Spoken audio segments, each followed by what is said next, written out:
So we're going to have a drive-in talk. I want us to remember that the people who tell us that we aren't good enough, the people who tell us that we aren't as great as they are, we aren't as holy as they are, we aren't as Christian as they are, we aren't as religious as they are, we aren't as articulate as they are, we aren't as intelligent as they are. A lot of the times that's coming from a very immature and insecure place. It's not coming from a loving and connective space at all. It really isn't. And I'll tell you why. Because people who genuinely want to see other people do well, talk to them in ways that help nurture who they are.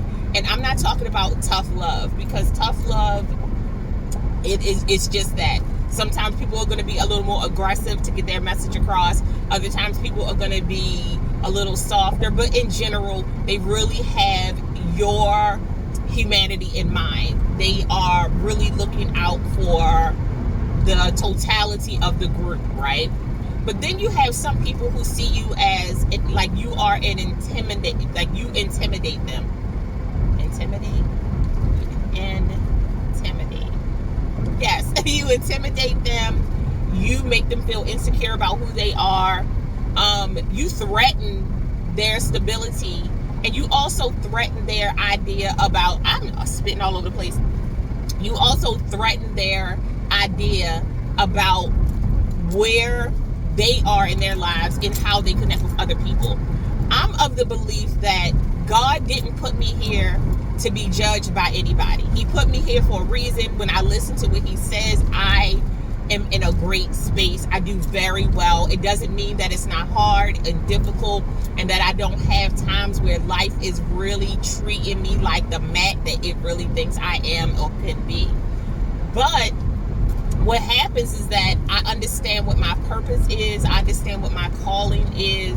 Sometimes I have to be a little more quieter to listen, like to get the message. Other times I have to be a little more louder to get the message out. But it never comes from a preachy place. It never comes from a patronizing place. It never comes from a place where I haven't been. Like, I'm not going to talk to you about things that I haven't gone through in the sense of like having some kind of textile emotions attached to it.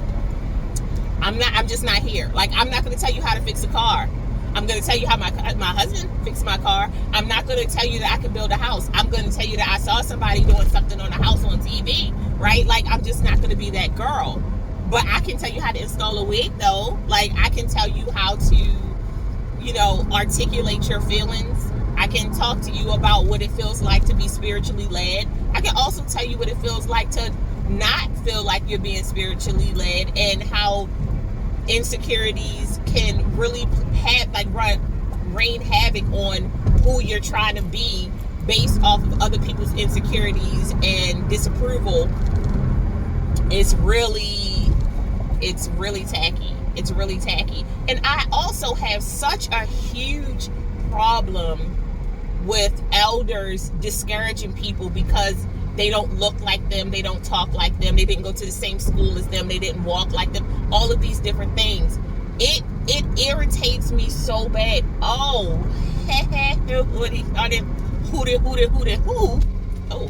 sorry, Mr. Trucker Man. I'm out of here. I'm out of here. I absolutely can't stand when you are in a space where your elders discourage you from your greatness because your greatness comes in a different package. It irritates me. It makes me just irrationally angry. It really does, because there's no way God created all of these beautiful things for it to be trash. Like, the things that I hear people say to other people based off of the college they went to, or based off the church they go to, or based off the degrees that they have, like that they say to other people, you've lost the humanity in it. If you are in a career where you are supposed to be servicing and connecting with people and genuinely loving and helping people grow, and all you do is put them down, trash talk them, make them feel bad about themselves, stay disconnected from them in your little bubble. Put your paper down, put in your resume. And I'm not saying that people can't get on your nerves, because people do get on your nerves. But if you lose the plot, if you lose your why on why you were put here to be a serviceman, a helpmate, why you are in these spaces where you are supposed to be a beacon of light, and all you are is darkness, doom and gloom, you got your finger on the tip and you making sure that nobody busts off, it is absolutely, it makes no sense to me. I don't get it. I don't get it. And I've been in public service for a very long time. It's almost 30 years. And yes, you can get burnt out sometimes, but if people are calling you because they need help and you get mad because they need help, the fuck are they supposed to do? Like, it's just so many questions. So many questions, and I can guarantee you that 70% of the people who answer, well, they get on my nerves. I can't, well, if they would have just done better.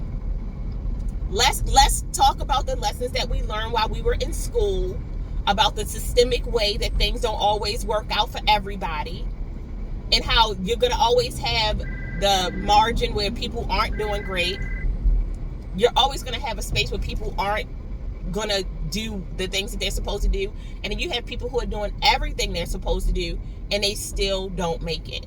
So why go into fields where you're supposed to be helping people if you genuinely don't want to help people? And yeah, I get it, get money, get your money, but don't get mad when people start calling you out on your bullshit because you aren't genuine, when people don't like you because your attitude is just so stanky.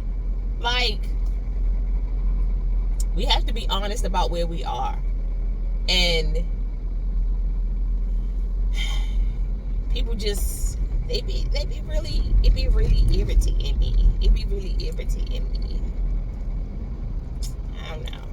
It just was like heavy on my heart, because I've heard some very interesting things over the last few weeks from people who are in positions to help other people, and they don't want to help. They just want the awards, they just want the bonus, they just want the acknowledgement, they want the placebo of helping people, but they actually don't want to help people. And wow.